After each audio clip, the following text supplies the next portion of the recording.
Diagnostic laparoscopy is operative procedure done under general anaesthesia.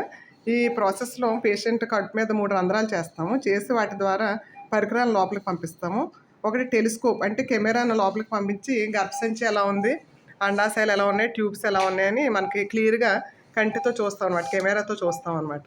So, ఈ laparoscopy విధానం ముఖ్యంగా resistant PCOD అంటే నీటి బుడగలు ఉండి మనం మందులు వాడినా కూడా గర్భం ధరించిన వాళ్ళకి ఆ లాప్రోస్కోపీలో మనం పీసీఓడీని పూర్తిగా సరిచేసుకునే అవకాశం ఉంటుంది. అలాగే ట్యూబల్ బ్లాక్ ఉన్న వాళ్ళకి మన ట్యూబ్స్‌ని కూడా కంటితో చూసి సరి చేసుకునే అవకాశం ఉంటుంది. అలాగే ఎండోమెట్రియోసిస్ సమస్య ఉన్న వాళ్ళకి అది సమస్య ఉందా లేదా, ఏ స్టేజ్‌లో ఉంది, దానికి తగిన వైద్యం చేసుకునే అవకాశం బాగుంటుందన్నమాట. అలాగే అన్ఎక్స్‌ప్లెయిన్డ్ ఇన్ఫర్టిలిటీ అంటే భార్యాభర్తలు ఇద్దరికి మనం టెస్టులు చేస్తే నార్మల్‌గానే ఉంటాయి కానీ గర్భిణీ రాదనమాట.